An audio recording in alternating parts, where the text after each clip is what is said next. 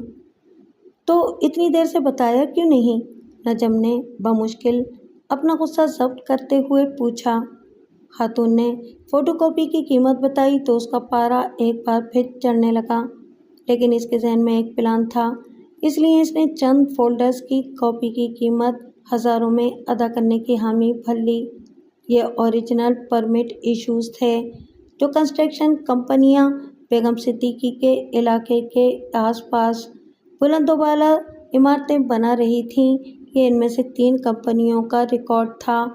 زریاب کی police file میں ان permit کی کاپیاں موجود تھیں۔ یہ سب باجوہ اور اس کے ساتھیوں نے زریاب کے ڈیسک سے اکٹھی کی تھیں۔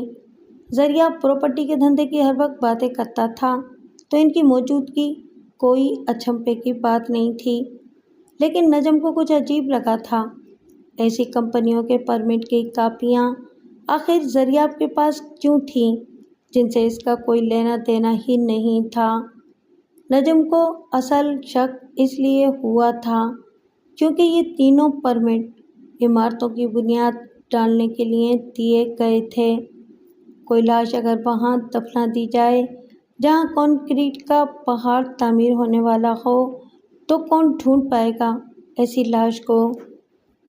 لیکن اب اسے سراغ لگانا تھا کہ ان تینوں میں سے کس عمارت کی بنیاد میں بیگم صدیقی کی لاش تھی، تاکہ وہ اپنے کلائنٹ کو مطمئن کر سکے۔ اس کے ذہن میں ایک آئیڈیا آ گیا تھا جس کے تحت وہ لاش والی بلڈنگ تک پہنچ سکتا۔ اس نے رقم کی ادائیگی کے بعد فوٹو کاپیز اور اصل فولڈر اٹھا کر ایک جانب رکھی کرسیوں پر بیٹھنا پسند کیا تاکہ سکون سے اپنا کام کر سکے۔ جب اس نے دیکھا کہ آدم بیزار خاتون اس کی جانب متوجہ نہیں ہے تو اس نے اپنی کارروائی ٹال دی۔ اس نے ابتدائی 1-2 صفحات فولڈرز کے اصلی رکھے اور انہیں ان کی نقول سے تبدیل کر دیا۔ واپسی پر آدم بیزار خاتون کو اس کی چالاکی کا پتہ ہی نہیں چلا اور اس نے وہاں سے فرار کی راہ اختیار کی۔ اس کی اگلی منزل فرانسک آفس تھا جہاں نادرہ کا سارا فنگر پرنٹ ڈیٹا بھی دستیاب تھا۔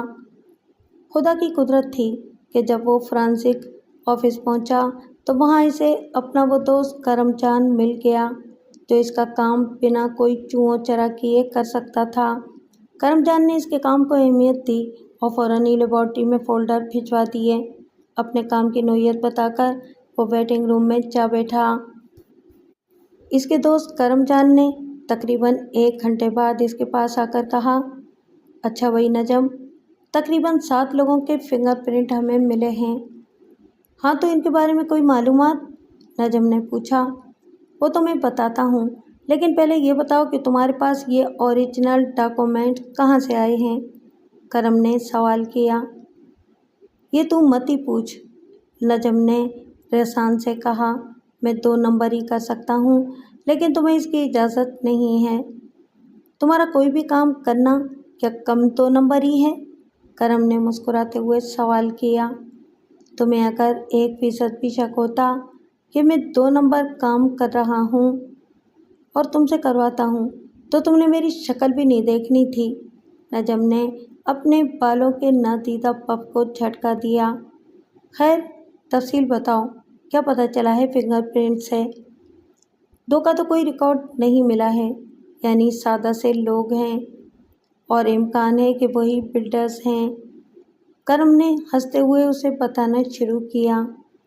1 تمہارے ہیں، اپنے بارے میں تم جانتے ہی ہو، باقی 3 وہاں کے عملے کے ہیں۔ یعنی کہ تم جو زریاب خان کے فنگر پرنٹ چاہتے تھے وہ کسی بھی پرمٹ پر نہیں ملے ہیں۔ کرم خان نے اس کی امیدوں پر کھڑوں پانی اونڈیلتے ہوئے کہا۔ نجم کا دل زور سے دھڑکا، اسے لگا ابھی کوئی انکشاف ہونے والا ہے۔ آخری فنگر پرنٹ کس کے ہیں؟ تم یقین نہیں کرو گے، کرم نے کہا۔ کیوں نہیں کروں گا؟ مجھے تمہاری صلاحیتوں پر پورا یقین ہے، لیکن اس بندے کا بھی کوئی کرمنل ریکارڈ نہیں ہے۔ پھر اتنا سسپینس کیوں پھیلا رہے ہو؟ نجم بے چینی سے بولا۔ اس کا نام دانیال خان ہے۔ 5 سیکنڈ لگے اور نجم کے دماغ کی بتی روشن ہو گئی۔ وہ یہ نام باربینا کے منہ سے سن چکا تھا اور یہ اس کے شوہر کا نام تھا۔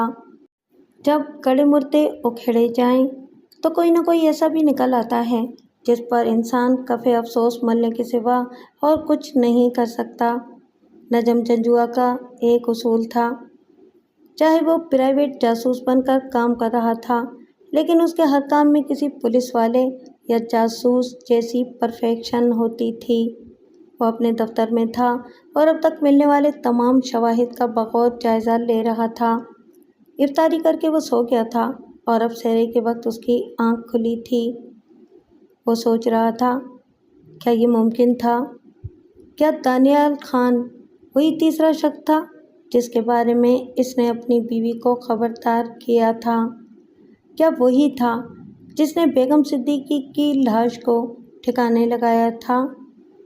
سوالات ہی سوالات تھے جو اس کے ذہن میں گردش کر رہے تھے اور وہ ان کے ممکنہ جوابات تلاش کرنے میں لگ گیا تھا۔ ہر سوال کا جواب ایک ہی آ رہا تھا، دانیال خان، دانیال خان۔ دانیال خان ہی اس معاملے میں ملوث ہے۔ وہ بیگم صدیقی کے ہاں جز وقتی ملازم رہا تھا۔ باربینا اس کی بیوی تھی اور وہ اس سے کوئی بھی معلومات چالاکی سے حاصل کر سکتا تھا۔ وہ زریاب اور مریم سے بھی واقف تھا اور ان کے ساتھ بات چیت کرتے رہنے کے ثبوت بھی تھے۔ مفت میں آتا ہوا پیسہ کس کو برا لگتا ہے؟ وہ مزدوری بھی کرتا تھا اور یقیناً کنسٹرکشن ورکرز سے بھی واقف ہوگا۔ یہ بھی ممکن ہے کہ جس بلڈنگ کی بنیاد میں بیگم صدیقی کی لاش کو گاڑا گیا تھا وہ وہاں پر بطور مزدور کام کرتا ہو۔ نجم کے ذہن میں سوچ آئی، اور کیا وجہ ہو سکتی تھی کہ وہ اپنی بیوی کو لاش ڈھونڈنے کے عمل سے روکنے کا خواہاں تھا؟ اس نے کسی تیسرے قاتل سے ڈرانے کی کوشش بھی کی تھی، لیکن کوئی تیسرا کیسے اس بات سے واقف ہو سکتا تھا کہ باربینا 1 سال بعد اپنی مالکن کی لاش کی تلاش کا ٹاسک کسی کو دینے والی ہے؟ لیکن مجھے اب کیا کرنا چاہیے؟ نجم نے خود سے سوال کیا۔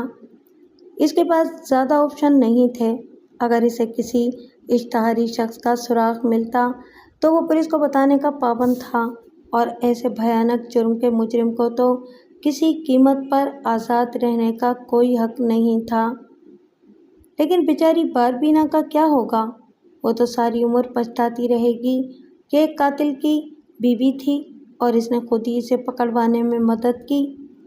نجم نے سوچا، کچھ بھی کرنے سے پہلے مجھے مزید ثبوت اکٹھا کرنے ہوں گے۔ اس نے خود کلامی کی۔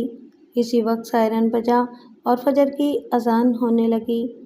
نماز کے بعد اس کے دل سے ایک ہی دعا نکلی، یا رب، اس معاملے میں کوئی ناانصافی نہ ہونے دینا۔ یہ تراویح کے بعد کا وقت تھا۔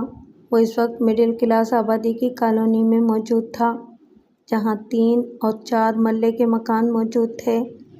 بیگم صدیقی نے اپنی وصیت کے مطابق سب کچھ اپنے بھانجے احمد فریدی کے نام کر دیا تھا، لیکن باربینا خدمت کے صلے میں نوازی گئی تھی۔ اس کالونی میں 4 مرلے کا بنا بنایا مکان اس نے باربینا کے نام کر دیا تھا اور تقریباً کیش میں 10 لاکھ کی رقم اس کے نام چھوڑی تھی۔ اس کے ساتھ ساتھ اس نے اپنے بزنس کے منافع میں سے ایک ٹرسٹ قائم کیا تھا جو باربینا کے تینوں بچوں کی 16 سال تک تعلیم کے اخراجات برداشت کرنے کا پابند تھا۔ باربینا نے ملنے والی رقم کچھ انویسٹ کر کے ماہانہ منافع لینا شروع کر دیا تھا، جبکہ باقی ماندہ رقم سے اپنے گھر سے فروزن فوڈ اور دیگر دیسی کھانوں کا بزنس شروع کر دیا تھا۔ آن لائن فوڈ ایپس نے اس معاملے میں اس کی بہت مدد کی تھی اور اس وقت بھی گھر کا خرچہ وہی چلا رہی تھی۔ نجم نے اپنی کرائے کی SUV میں بڑی دیر سے دانیال کا پیچھا کرنا شروع کیا ہوا تھا۔ بظاہر دانیال کے بارے میں اسے جو معلومات ملی تھیں وہ ایک خوشباش انسان کے طور پر سامنے آیا تھا۔ زیادہ پڑھا لکھا نہیں تھا اور ساری زندگی محنت مزدوری کر کے ہی گزاری تھی۔ چھوٹے موٹے کاموں کے دوران اس نے 2 نمبر کام بھی کیے تھے، لیکن کبھی اتنے بڑے پیمانے پر نہیں کیے تھے کہ پولیس کی نظروں میں آ جاتا۔